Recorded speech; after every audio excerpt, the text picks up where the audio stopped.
True crime and celebrity news. If live breaking news and court trials and following true crime your thing, please consider subscribing to my channel, and if you see what you like in my content, please consider giving the content a thumbs up.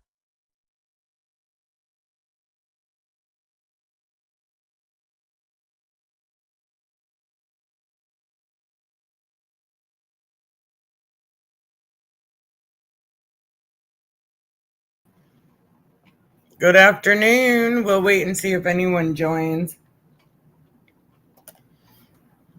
before I start.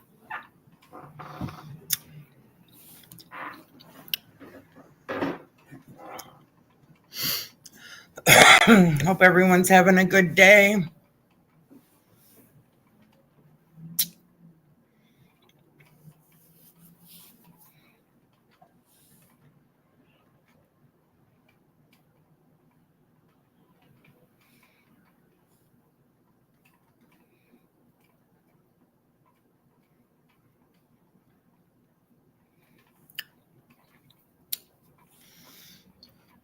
Well, welcome to True Crime and Celebrity News. If you're in here, don't forget to like, share, and subscribe. And if you're on the replay crew, if anyone watches this, don't forget to like, share, and subscribe. Today is Tuesday, October 18th, 2025. It's my boyfriend's birthday today.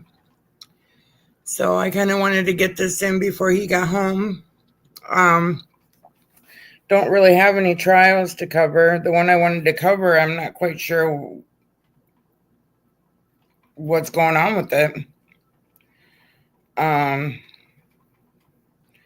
I really didn't know much about the one in Georgia, about the neighbor. So I thought I'd just go over some news that's been going on in the last few days. Give a rundown. Not too much true crime, but there's some interesting news anyways, to say the least. So we'll get started. The first one I want to talk about is mom gives birth on the side of the road after being discharged from Northwest Indiana Hospital in active labor, y'all. This poor woman was in labor. So let's hear what they have to say. All the links and everything are in the description box. Shout out to ABC7. It gets out of Chicago. I put the description and then the link down below. All right, here we go. Relatives of the couple say while they are thrilled to welcome a happy, healthy baby, this is not the kind of experience they would want for any expectant mother. Breathing through her contractions, Mercedes Wells was wheeled out of Franciscan Health Crown Point Hospital Sunday. Her family says hospital staff had just discharged the mother of multiple children, telling her to go home and wait for her labor to progress. My daughter's in active labor, and this is a Franciscan Crown Point being put out in active labor. On Sunday morning, I woke up to frantic texts from my mother saying, call me as soon as you wake up. Sharice Thompson says she knew her sister-in-law had been admitted to the Northwest Indiana Hospital, but didn't expect what she would hear next. But my mother was screaming like, your brother just delivered his baby. Your brother just delivered the baby. And I'm like, what are you talking about? After the Crown Point Hospital discharged Mercedes, Sharice says her brother Leon escorted his wife back to the truck to find another hospital. 8 minutes into their drive, Leon and Mercedes' daughter was born on the side of the road, delivered by her father. He grabbed like a blanket.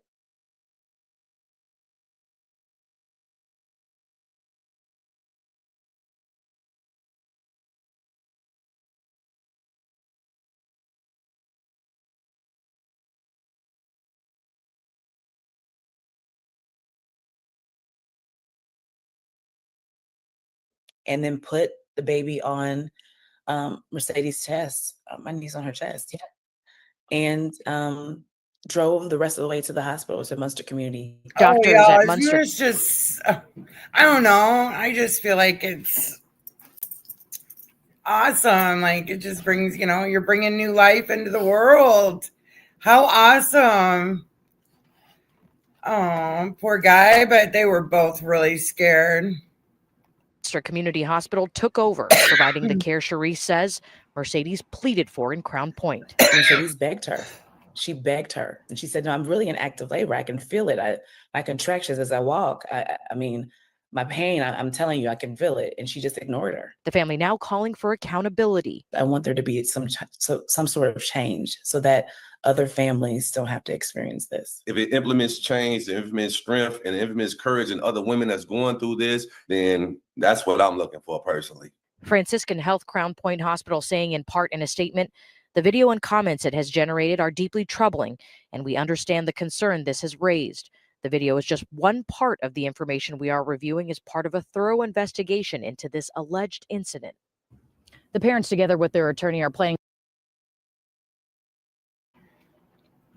I don't understand why they just told her to go home. I went into labor on a Saturday and I was told to go home, work on the labor, and then come back. And I did. I went back Monday and I wasn't dilated, but man, my blood pressure was through the roof. I was in so much pain. I couldn't do it anymore. I was like, y'all, no. I'm not going home. I'm having a baby. I didn't have her till Wednesday. To hold a news conference tomorrow morning to talk about how they plan to pursue justice. As for the couple's newborn baby, Cherise says mom and the baby are doing well and that she has a couple heroes for parents.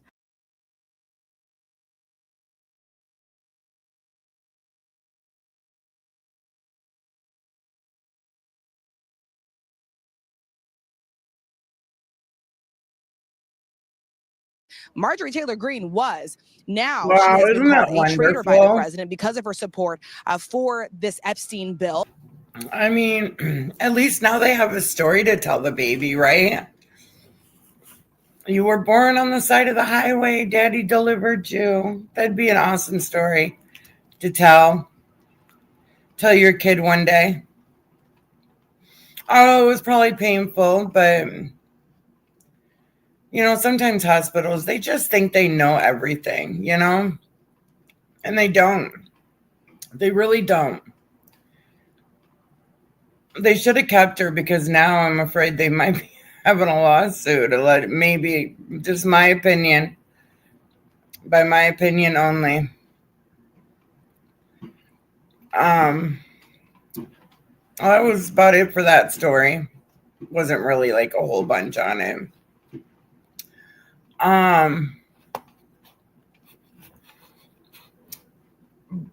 So Brian Walsh is the next one. He took a plea deal today, not on the murder charges, but on the two lesser charges. So he still has to go to trial for the murder, but he took a plea deal on the other two. So let's hear about this.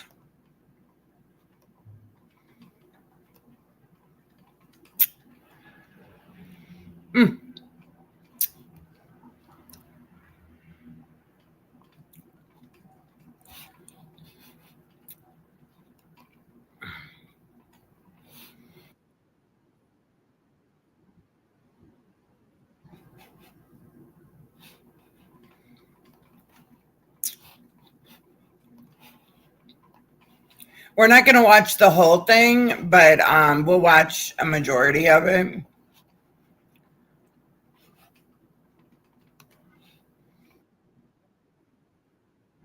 My internet, I think we're going to have storms. It's moving really slow. I don't know why.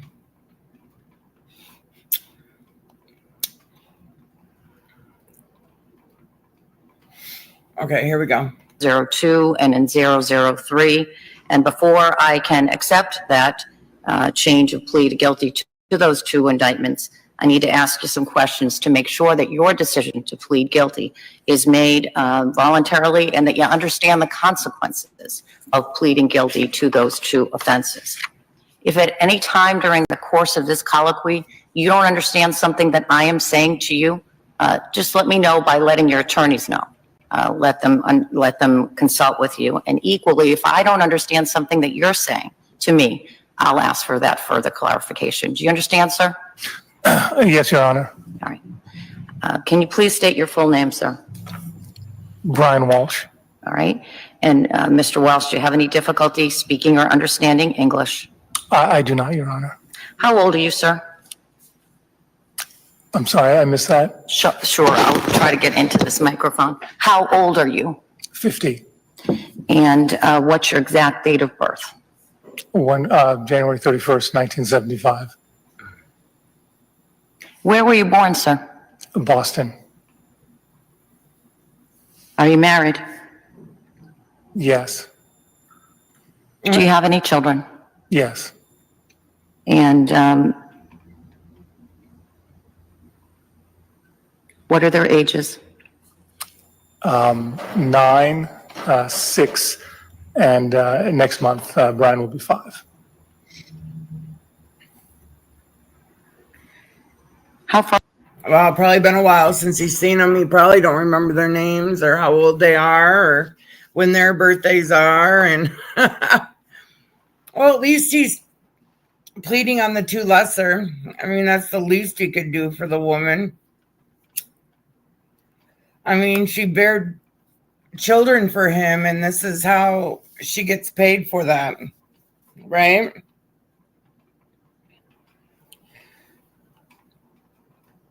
Wow. Where did you go in school? College, some college. And that was like a year and a half or 2 years. Oh, yes. And where did you go to school? Carnegie Mellon, What did you study? business and computer science. As an adult, have you had full-time employment? I've had my own businesses. And in what kind of businesses? I don't know what I did. Mostly consulting. Okay. I need to ask you some personal questions. I'm going to ask you those questions now. Have you ever in the past been treated for any mental illnesses or conditions? Yes. Oh, Tell me about sure. Depression. I think more than that. And are you aware of whether anything else other than depression? That was the main thing. All right. And are you presently aware of whether you have any mental illnesses or conditions to include depression? No. Are you taking any medications? No. I'm sorry, but you just don't drop depression like it was yesterday's lunch, you know? You just don't. Depression is with you your whole life.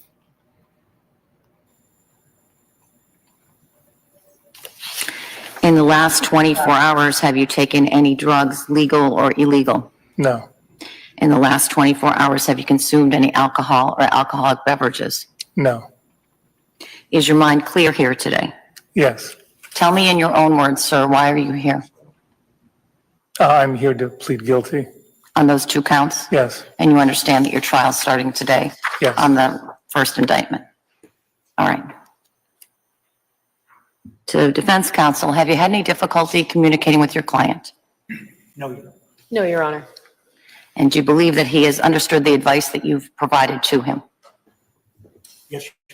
Same.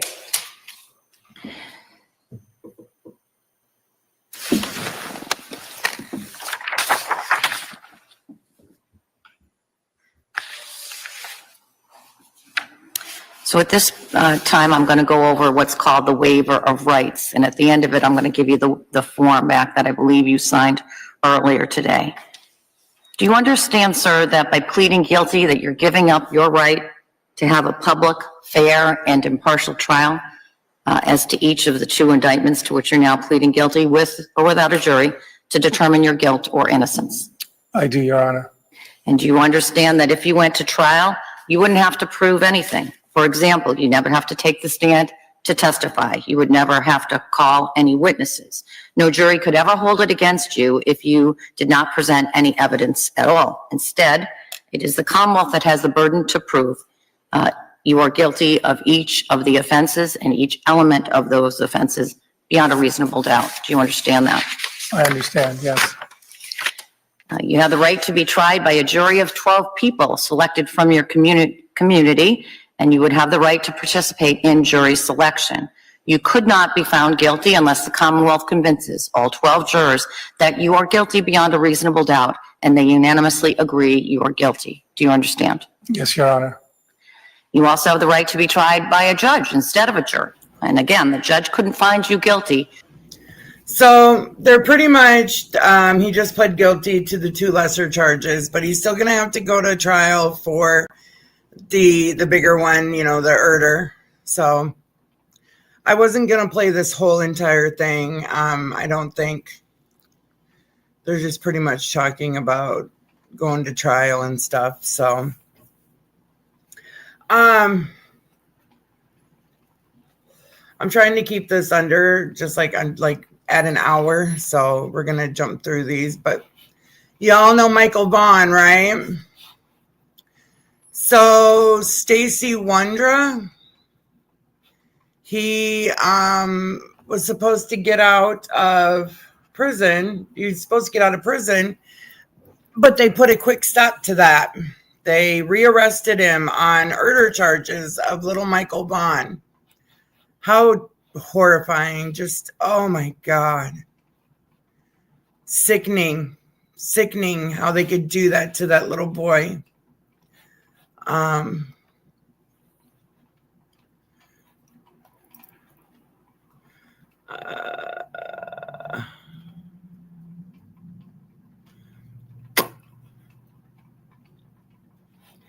I wonder where that went. Okay. Oops.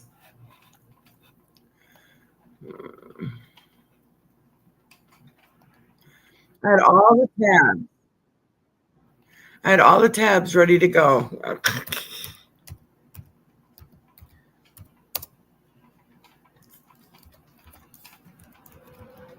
It's hard when you have a dog sitting in your lap.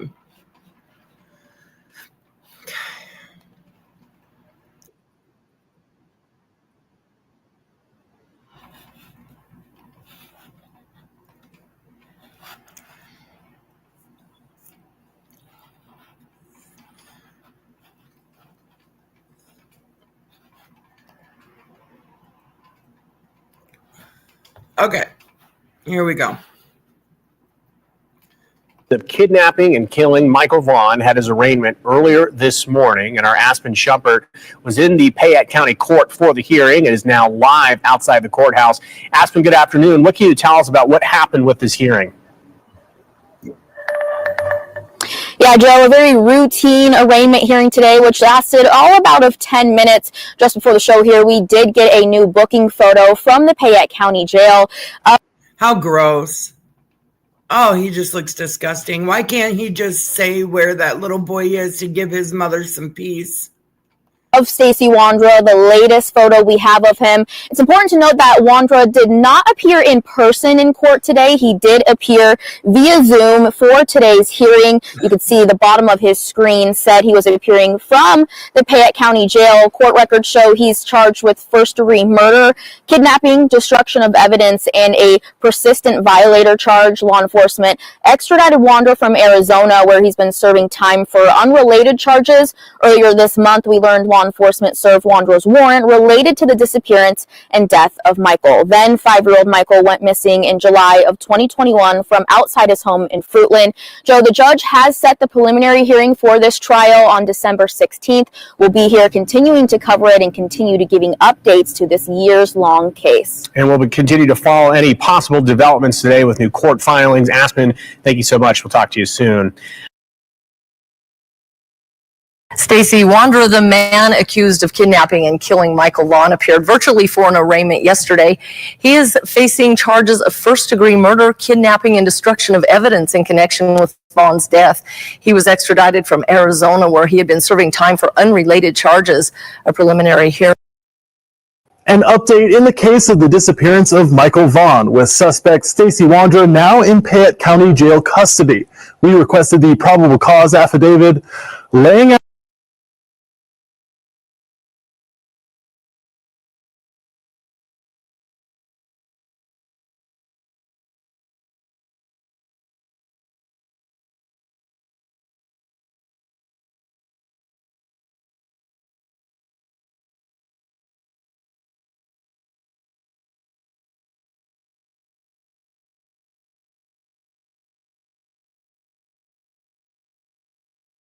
some of the disturbing details that police say motivated their arrest. I'm your neighborhood reporter Brady Caskey, breaking down some of the key details in those documents.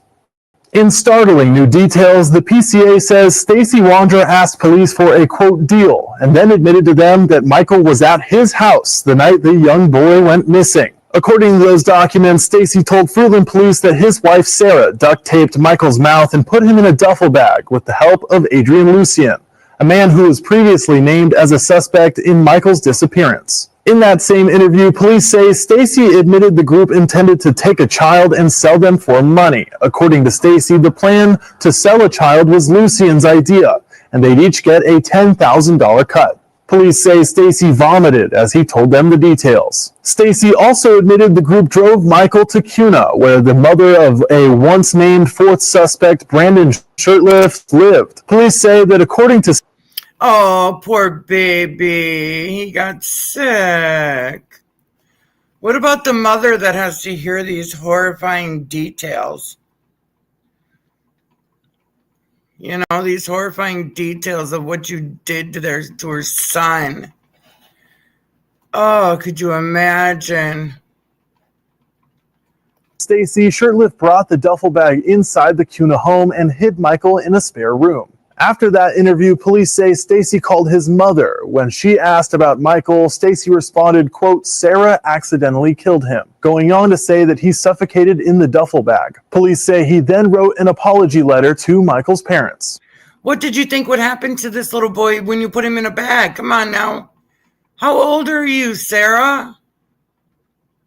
All four people were named as suspects in Michael Vaughn's disappearance in 2022. Police say Shirtliff and Lucien lived at the Wandra's home at the time Michael went missing. Meanwhile, Sarah Wandra was charged with failure to report a death in 2022. But when an extensive search turned up no evidence, she was later released. And while Sarah Wandra has not been charged by police, she is mentioned extensively in the probable cause affidavit. Authorities note that her social media posts dramatically increased once Michael went missing. After posting just 11 videos in 3 years of having TikTok, police say Wandra then posted more than 300 videos in just 3 months with heavily religious tone and asking for forgiveness for her sins. This video shows Wandra talking with Michael Vaughn's missing poster on the refrigerator behind her. And when is this woman going to be arrested? That's what I want to know. When is she going to be arrested for this horrible crime? And in another video, Sarah says she's broken all 10 commandments. I pretty much broke every 10 commandment besides physical murder. But Jesus said in Matthew, if you hate your brother or you hate someone in your heart, you've murdered them. So, I mean, technically by what Jesus said, I guess I've committed all of them. Though the PCA lists 4 suspects, as of Monday, only she's, in my opinion, she's an idiot. I'm sorry. What is wrong with that woman? Stacy Wandra has been charged in the case. Sarah Wandra is currently in IDOC custody on unrelated charges. Brandon Shirtliff is listed as an inmate in the Canyon County Jail, though police haven't said it's related to the Vaughn case. Lucien has also not been charged. Reporting in studio, I'm Brady Caskey for Idaho News 6. Sick. These people are sick. It's taken them how long? This poor mother literally fought for her life just so she could see the day that justice is going to be brought for her son. Oh, Brandy, my heart just aches for you. I'm so sorry you have to go through this. No one should ever have to lose a child like this. I'm so sorry. so sorry. But this is a really sensitive subject, so I'm not going to stay long on it. I'm actually not even going to cover the case at all. It's just, it's too disturbing. Just horrifying. There was another story I wanted to talk about, a couple more. The mom who got pregnant by her teen daughter's prom date. And there were, hold on.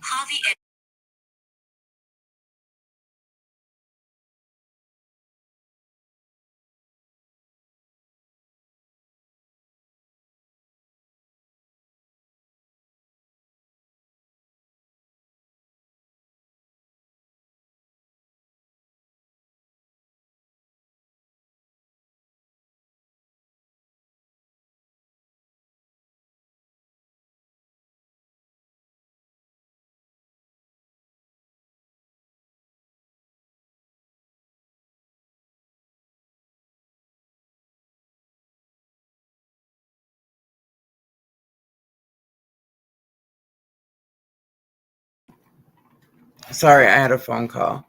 But there were some things going on. There's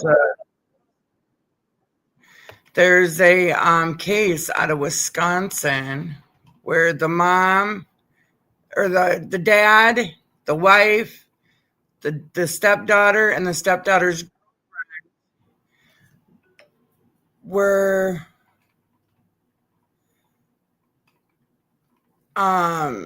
it's just horrible.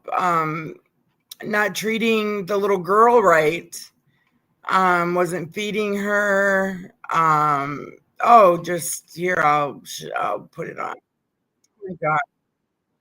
You know, sometimes when I do this, I forget how to run Facebook or YouTube.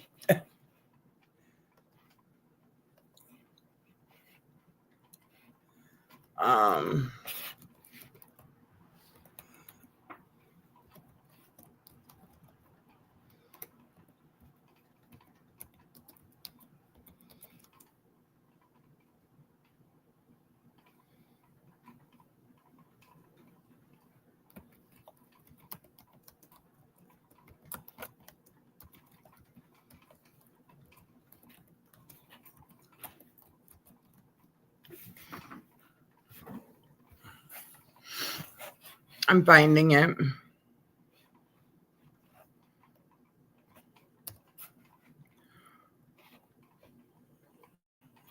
Here it is. Oh, just terrible. Like, come on, people.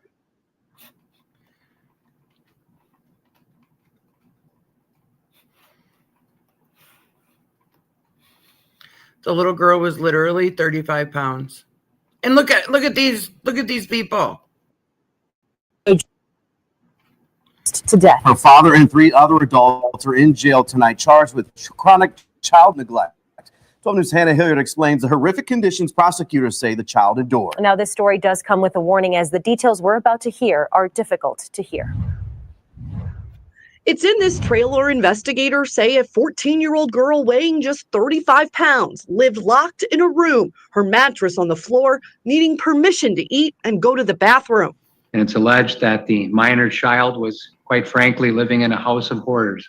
The 4 adults living with her, the girl's father, Walter Goodman, his wife, Melissa Goodman, his stepdaughter, Savannah Lefevre, and Lefevre's partner, Kayla Stemler, now all facing 5 counts of chronic child neglect. This is the most egregious case of child neglect I think I have ever personally seen in my nearly 25-year career. The investigation first started in August when the teen's father called 911. 14-year-old child who does not eat much, has been sick and vomiting and is lethargic, now unresponsive. The 41-page criminal complaint says first responders arrived claiming the teen, quote, looked to be the size. She don't eat much because you don't give her nothing to eat. The little girl can't even get up and walk on her own legs. Of a 6 to 8-year-old. She was very, very close to death.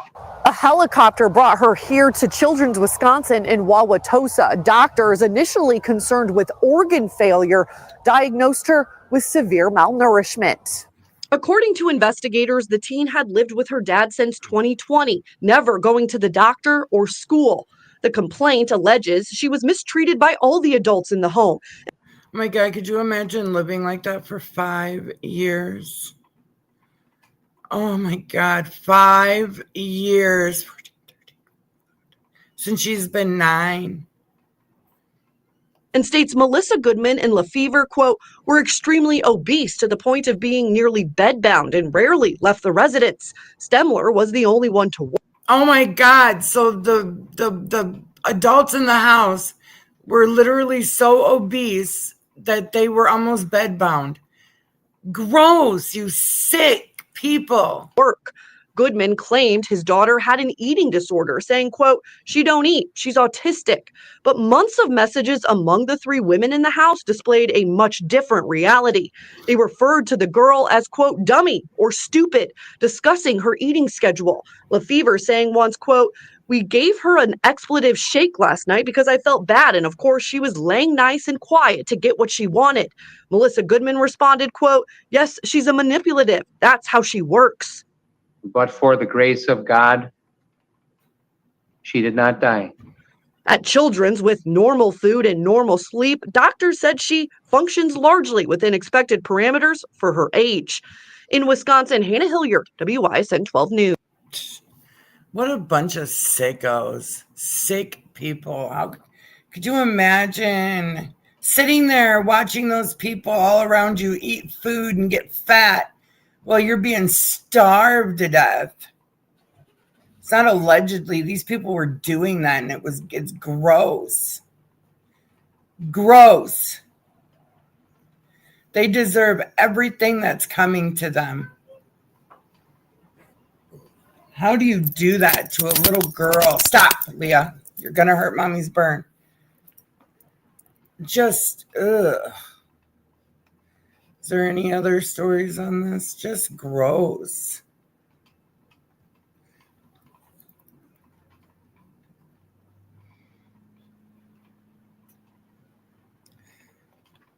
I don't see anything.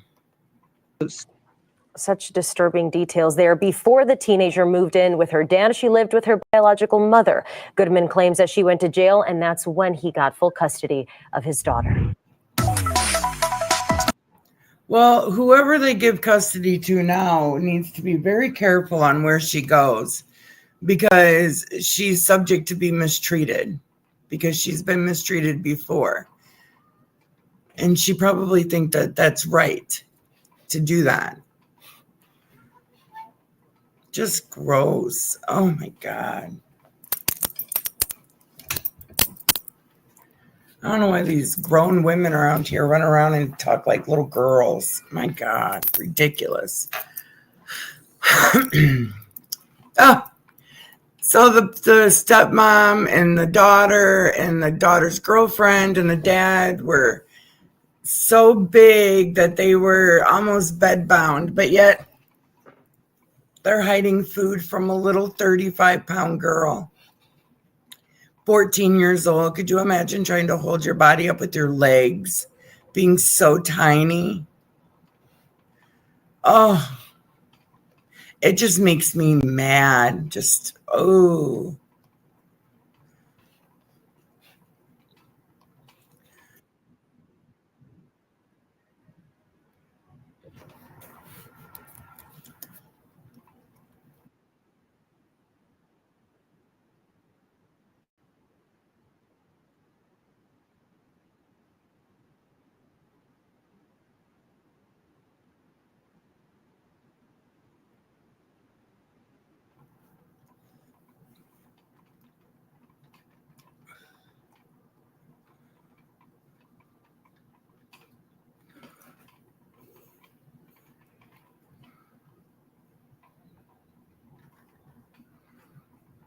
I'm trying to find the story of the mom. This is sick too. Who does this? She wrote her the lady that does her sun or tanning, that she has to get ready for her boyfriend because he's coming from out of town. How disgusting, right? Ugh.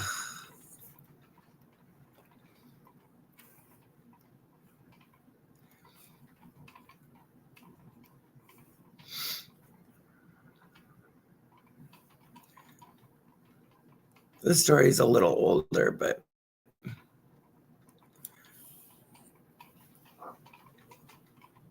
oh wow.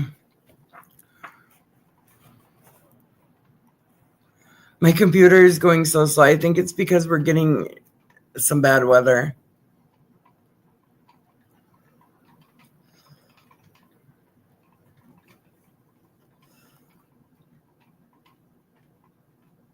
I don't know why it won't play.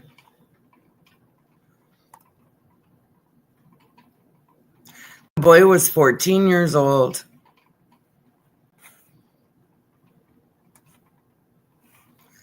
I don't know what's going on.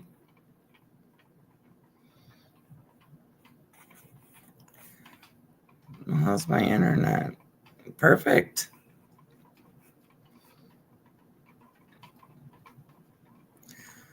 Oh, we aren't going to want to watch this.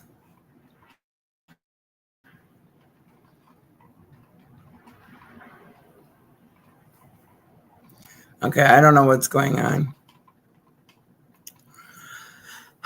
This is just my luck.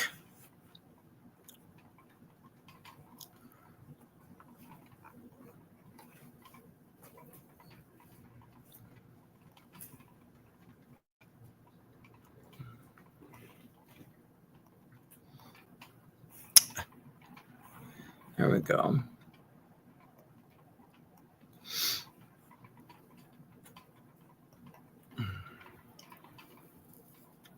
I don't know why my computer's moving so slow.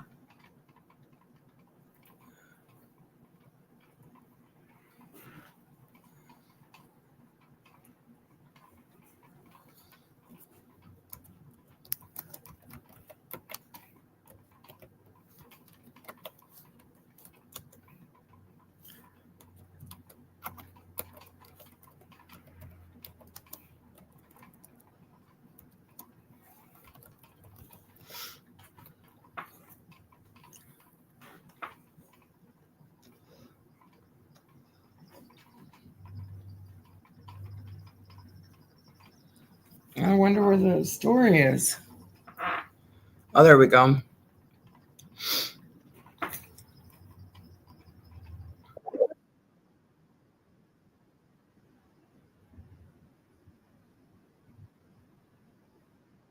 Allegedly sexually assaulted, once dated her teenage daughter. And not only that, her teenage daughter once brought this boy to a middle school dance, and the suspect in this case allegedly was the chaperone. This is a disturbing case that has our heads spinning, but it's one that the people in her community have been demanding the authorities investigate and do something about for months. We're on the case presented by Law and Crime. I'm Chris Stewart. Wow. How many more of these stories are we going to hear about these grown women wanting to be with these little boys? Little boys. All right, we are just beginning to digest what authorities in central Illinois have laid out in court documents about a woman who allegedly sexually assaulted her teen daughter's 14-year-old ex-boyfriend and had his baby. Now, that is in some ways just the beginning to this story. So let's talk about it. This is the person at the center of this, Robin Polston. She's in her 40s. I'll show you how people in her community, even people who know her very well, were calling for her to be arrested for months before it happened this week. Now, this story played out in Washington, Illinois, a city about 3 hours south of Chicago near Peoria. The town is roughly 16,000 people. So this is the kind of place where word can travel fast, and it appears that word definitely traveled fast starting in February of this year. Now, this is the probable cause affidavit laying out what Polston is accused of doing. And I'll just say it, buckle up because this is quite the read. The document says on February 6th of this year, a police officer took a report about Robin Polston having just given birth to a baby boy the month prior. Now, a week later, a detective got a copy of the birth certificate for Robin's baby, and the document had the 43-year-old's name on it, but on the line where the father's name goes, it was blank. So the detective then makes contact with Polston about a week after that, and of course the big question is, who's the father of her child? Polston reportedly told the officer that the father's name was Brian. He was a man in his 20s, and she hadn't seen him since the birth of the baby boy. The detective then took a DNA sample from Robin and the baby. Now, Polston was already a mom. Police say she had at least one other child, a teenage girl. And like what many parents do of teenagers, Polston once chaperoned a dance in 2023 where her daughter went with a boy. Police say after that middle school dance he went to with Polston's teenage daughter, the boy moved out of the area, but he returned to Washington, Illinois the next year. And it was in April of 2024. And then in June of 2024, he kept visiting to meet with someone who he referred to as a friend. Now, the boy then moved to that area in central Illinois in August of 2024 to live with the person who his family says he was calling, quote, a friend. This is all according to police. Now, you might be picking up on who the friend is in this. Wait a minute. Why is this parents of this 14-year-old boy allowing this to happen? They're just at fault for allowing this to go down. Allowing him to go there. Where you aren't getting information on where he's staying and who he's with. I suppose they're probably saying he's with the daughter, but gross. This case and where this is headed.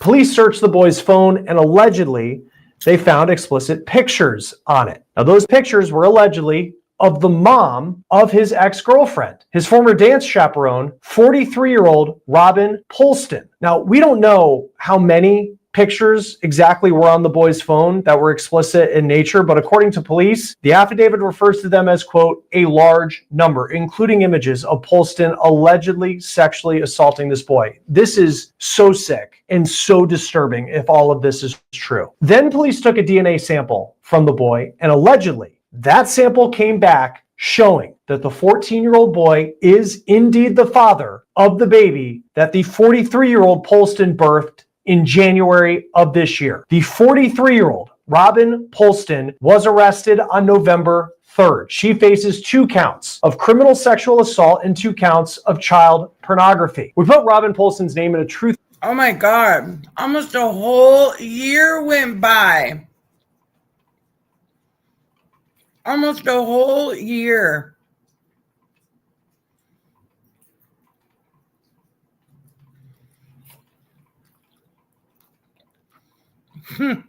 Boy between March of 2024 and the end of May of 2024. Then there's another count alleging sexual assaults occurring between March of 2024 and February of this year. That would be around the time that she gave birth to the baby. Now, on the child pornography charges, there's 2 counts of that, and the documents say that Polston allegedly, knowingly, created the images between March of 2024 and February of this year. Now, according to local media, Robin has allegedly been enabled by people close to her. I'll talk about that in just a moment. There have been plenty of voices in her community who have wanted to see her arrested for months for what she allegedly did. Look at this post here. This is by a man who says that he used to be a brother-in-law of Robin Polston. Back in April, in a post that is still posted on his page publicly, it's the pinned post, he writes, quote, reposting just because it's absolutely disgusting that Robin Polston has not been taken into custody yet. If this was a male, it would have been game over from day one. Also, she's still going to her kids' sporting events.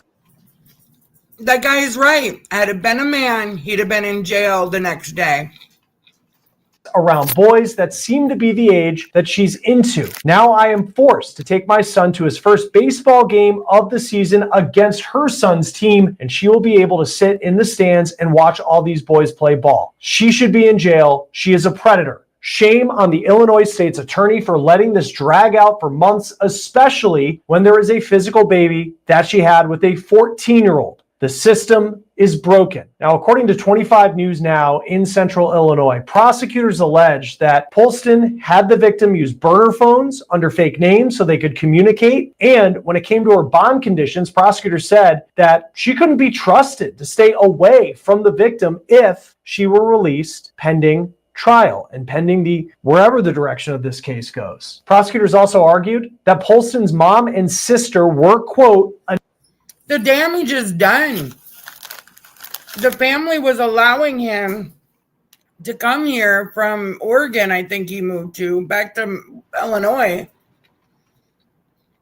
and letting him stay there. You shouldn't be allowing your 14-year-old to stay with this girlfriend anyway.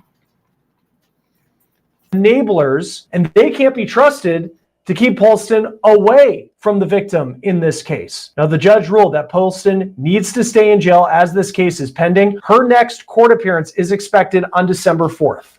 Joining us now to talk more about this is survivors' rights attorney Chris Klotz. Great to have you here on Law and Crime. This story, and I know you have, as part of your line of work, you see cases like this in a lot of ways, but just what stood out to you? Because there's just so many different shocking kind of components to this and what this woman, Robin Polston, is accused of. Yeah. So Chris, thanks for having me today. The one thing that stands out on this case to me really is, all the cases where there are victims of childhood sexual abuse are always shocking. The one thing that really kind of stands out to me is that there was a child that was a product of this relationship. And secondly, and maybe less significantly, there's the event that this was a friend of her daughter, which is even more kind of a personal betrayal, right? If you have your daughter or your child, and then you actually have a connection of an inappropriate sexual nature with with one of your child's friends. So that's kind of shocking in this particular case. Yeah, and then even just in the police documents saying that she once was the chaperone to a dance, allegedly, that her daughter and this victim, that they went as dates. It's just there's a lot to unpack there. I think from a legal standpoint, because it seems like from what we know that the state, they have a lot of evidence that it seems like a strong case, at least at this point. What is a defense attorney's approach if you're defending a person like this? How do you approach a case where, for example, there is this baby and the DNA shows who the parents are? Yeah. So, in this particular case, I don't want to, not to be a wet blanket on the defense, and I've practiced criminal defense for over 30 years. This particular case is unusually hard to defend just because you have DNA confirmation of the child and both parents pointing to both of the persons who have been, alleged to be involved with this. So that is a particularly hard thing to overcome when you have and when you have a child survivor or victim. I don't usually like to use the word victim. Survivor is more appropriate, in my opinion. But when you have a DNA confirmation, and then there's no ability for somebody that is 14 years old to consent to have sex with somebody who is the age of the mother in this particular case. And I know that she was at least approximately 20 years older than the young man, and so there's really no ability to give consent. So in this particular case, where you have DNA confirmation and you have text threads back and forth between them, and then you also have some type of photographic evidence, which I'm assuming includes both of them. From some of the articles that I read, it appears that they had recorded some of their physical encounters with one another. That makes this kind of case particularly hard to defend. And as a criminal defense lawyer, as I would be advising a client in this particular circumstance, it would also be more of a matter of how do we mitigate the case with the judge for the sentencing posture, as opposed to how do we go to trial and win this case? Because I think any jury that hears, even a portion of the evidence that has been discussed in the press is going to find that it's going to be very hard to convince a jury that they have the wrong person. Right. So the way to win this case is to show that, hey, I'm not the person who actually had sex. The wrong person, the DNA from the baby shows. How does that make any sense?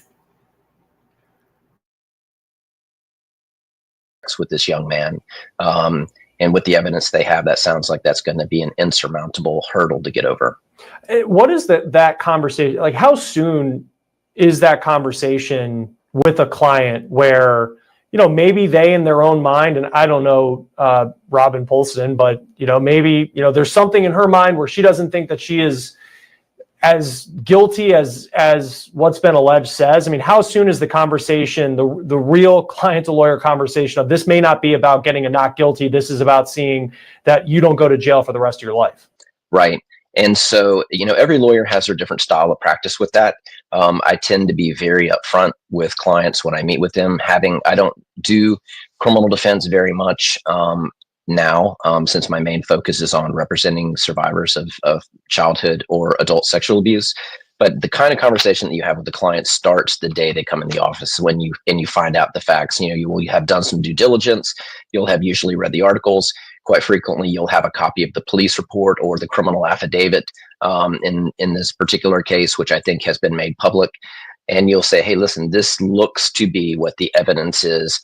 And then you have a conversation about, what is your theory, client, on how we could possibly go to trial and win this case? And that is kind of almost a rhetorical question, because I already know the answer because I've seen the evidence, but I want to see what the client's attitude is. And in this kind of case where you have almost overwhelming evidence, it's going to be a conversation about, this is the evidence against you. You have a choice to make. Do you want to go down a path towards trial, or do you want to go down a path towards some type of negotiated plea?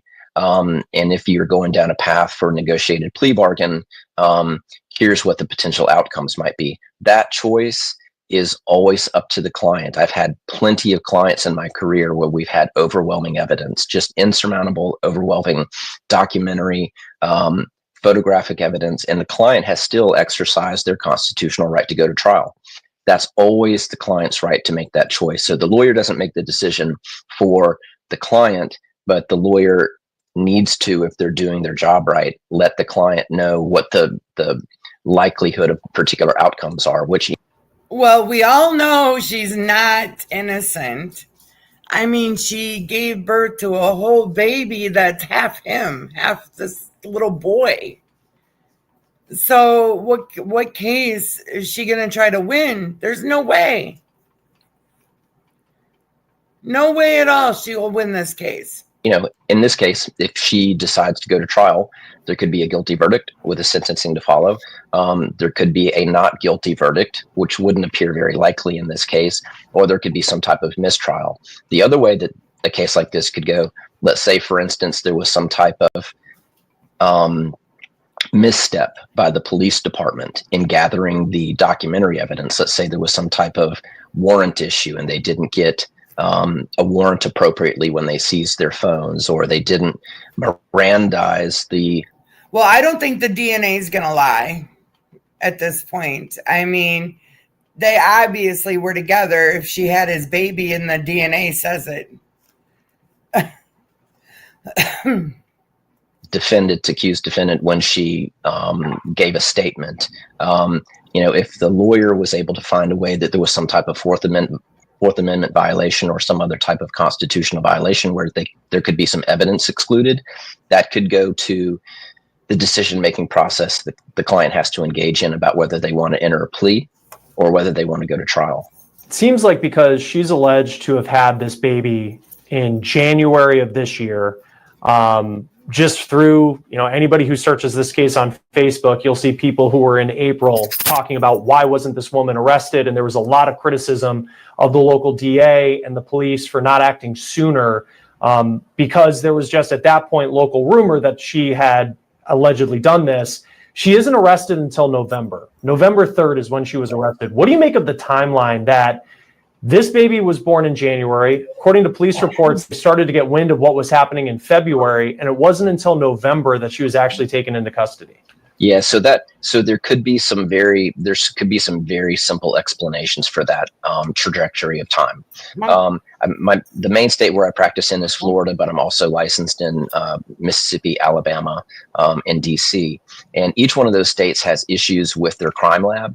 I know that there was a DNA sample taken in this case. in order to get the DNA sample, you have to have a police officer that goes to a judge or a police officer that goes to the state attorney and says, hey, we need to apply for a warrant. And so there's the time that it takes to get to a judge, to get them to sign a warrant, to take DNA samples. And apparently, from what I understand from reading up about this case, is they took a DNA sample from the baby and the mother and the survivor child. And so they had to get 3 DNA samples. Depending on the backlog at the state crime lab, or maybe an outside third-party private service that they may have used to do the DNA samples, that can take weeks and weeks. And so I have seen backlogs in state crime labs that can last months to get results. So it could be something as simple as they had to get the DNA samples done, they had to get warrants, and they were investigating by interviewing witnesses. Also, when law enforcement seizes a cell phone or a computer, sometimes the diagnostics and the forensics on electronic devices like computers or phones can take weeks also. So it could just have been a matter of it took a while to get all of the evidence together. When it comes to sex abuse cases like this, and we've covered a lot of cases, for example, where you might have a teacher who ends up sexually abusing a student. In this case, you have a woman in her 40s accused of sexually abusing and then getting pregnant with a 14-year-old. I don't know what was going through this woman's mind. I don't know much about her personally other than what's been reported to this point. But typically, what is the dynamic where it gets to a place where something like this can actually happen? Yeah, and so I can tell you in my career, I have represented several women who have been accused of abusing underage males, and without fail. And I know this is anecdotal, but in every single case that I have seen, and I don't know anything about this case, right? I don't know anything about the defendant's background in this case, but in every case that I've seen, the person who has been accused of abusing the child has their own history, sometimes very serious history of being sexually abused themselves. And that's a common theme throughout the world of sex assault. And you find that there's a very high percentage of perpetrators who are themselves victims of sexual abuse as a child or an adult.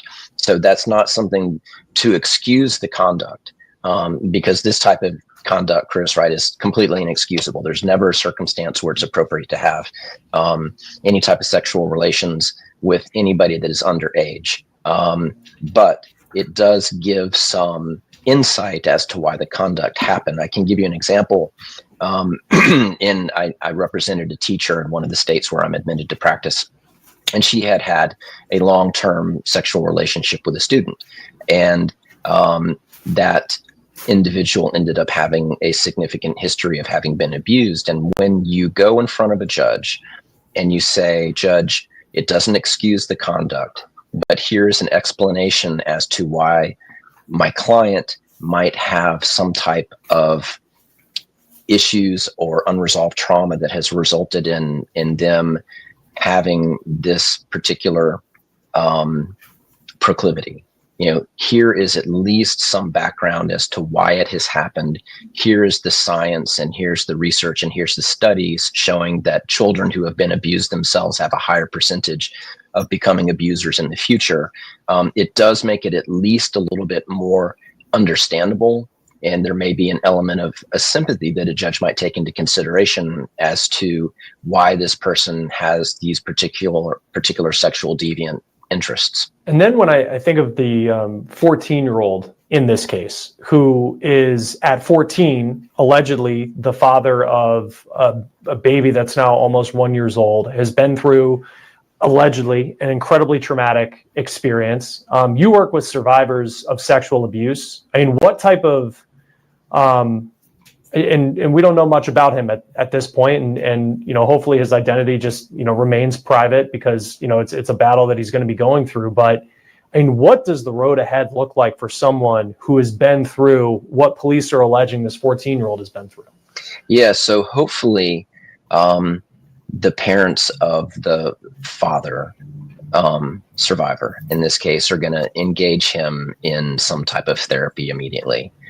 Because that is something that, even though he may not I have seen circumstances before, especially where it has been a female adult having inappropriate sexual relationships with a male child, where in real time, the male child feels like he's,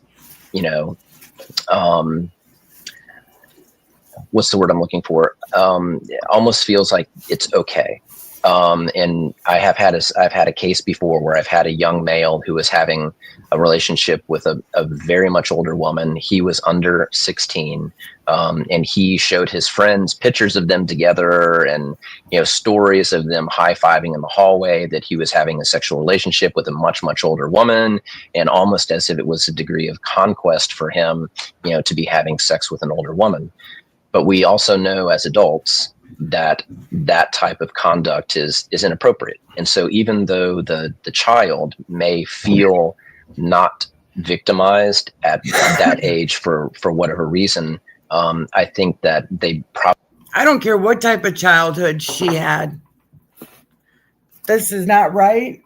It's wrong, and she should be brought up on charges. Probably actually will at some point be impacted by that relationship that's age inappropriate. And so my hope would be for the child in this case is that his family get him engaged in therapy to start processing, what has happened, even if he may not fully understand the depth of what has happened that may shape his future. And I saw there was one, comment from someone in the community in Washington, Illinois. This was from back in April when it was really just, we knew police were investigating, but they hadn't made, any sort of action to take Robin Polston into custody. And part of what that person wrote was, well, if roles were reversed, the predator would already be behind bars. If it was a man who, and the survivor in that case was a female. And I think a lot of people publicly would look and agree, just the perception of it.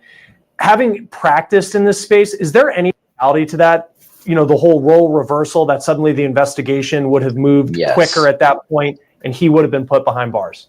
Couple of things about that issue, because it's something I've actually studied significantly, just because of one of my past criminal cases.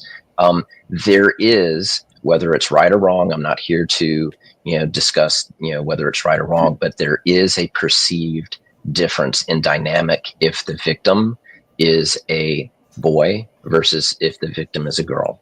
And so in one of the cases that I had where there was an older woman who had a sexually inappropriate relationship with a minor boy, I actually did a case study in the state where where I was handling the criminal case, and I did a study to compare the sentences that were received by males who sexually abused a female child versus the sentences that were imposed by courts in instances where the adult was a woman and the child was a boy. And there was a pretty significant disparity, and there is some type of societal difference between those two situations where the adult is a male versus a female. And so I kind of agree with you that if the perpetrator was a male, there may have been different treatment. But like I said, the treatment could be explained simply by time lags in evidence processing. But there usually will be more of a public revulsion to a male perpetrator versus a female perpetrator. Yeah, and we'll see how this case plays out. Still very early, but some incredibly shocking allegations coming out of Illinois. Chris. All right, boy, isn't that something else to do to such a young boy or a young girl? It doesn't matter. It happens in both. And I hope that she gets in trouble for what she's done. That's just gross. And it's almost a year now. Who knows how long this has been going on? I don't think they really stated how long it's been going on with this little boy. God, I hope not any younger than 14. How gross. All right. Well, that was all I had for today, guys. I just wanted to kind of go over some quick stories that I had been listening to on YouTube and show you guys, because, I watch different things than some people, and maybe something might spark someone's interest on mine and you might want to watch it. All right. Well, anyways, thank you for being here or on the replay. Don't forget to like, share, and subscribe. And I will be back tomorrow. Stay safe, everyone. Have a good evening. Bye-bye.